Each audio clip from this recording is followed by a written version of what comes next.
Қайырлы күн барлықтарыңызға, каналыма қош келдіңіздер. Осындай ерекше салат жасадым. Сіздер де жасап көріңіздер. Видеоны соңына дейін қарауды ұмытпаңыздар. Ол үшін бізге осындай батоннан қажет болады. 4 бұрыштетіп майдалаңқырап турап алыңыздар. Үлкен болып кетпесін. Батон нанымызды турап тәрелкемізге салып қойып қоятын боламыз. Осы нанымызды қазір біз сковородкаға қуыратын боламыз тапамызға, яғни. Ол үшін бізге соусын дайындаймыз. Яғни чесногымызды майдалап, күштен өткізіп аламыз.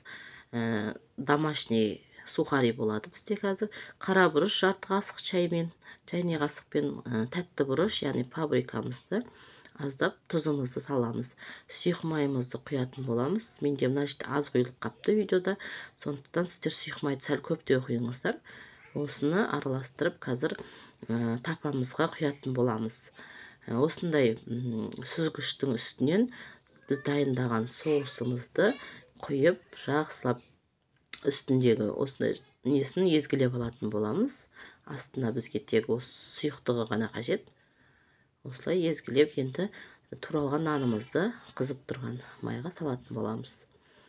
Осылай салып алыңыздар. Сухари салсаңыздар да болады негізі, бірақ осылай дәмді болады. Міне осылай қызарғанша қуыратын боласыздар. Араластырып тұруды ұмытпаңыздар. Біздің сухаримыз дайын. 5-10 минуттай қуырып алыңыздар. Өзі қызарып қытырлақ болып шығады. Енді біз сырымызды турап алатын боламыз. Бізге сыр қажет.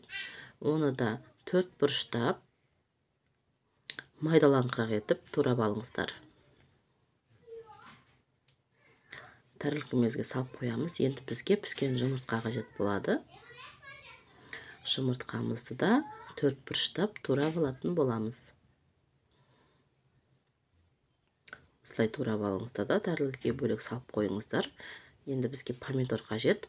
Помидорымызды да 4 бұрышты етіп турап аламыз.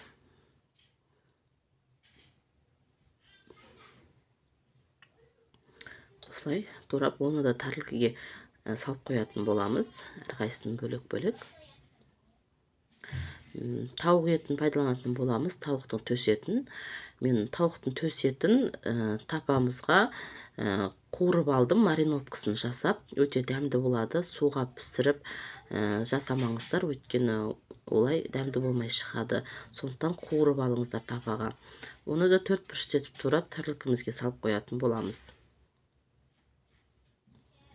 Әрі әдемі, түрі де әдемі болып шығады тапаға қуырылса. Енді тәрелкемізге менде осындай пирог пісіретін форма. Сіздер қандай форма бар, пайдалансаңыздар болады. Майонезімізді жағып, тауық етімізді астына жаятын боламыз. Осылай кішкене басыңқырап, тегістеп жайып алыңыздар. Үстінен майонезіміз тағы да жағып аламыз. Енді жұмыртқамызды салатын боламыз. Жұмыртқаны да тегістеп, басыңқырап жайып алыңыздар. Тағы да үстінен майонез.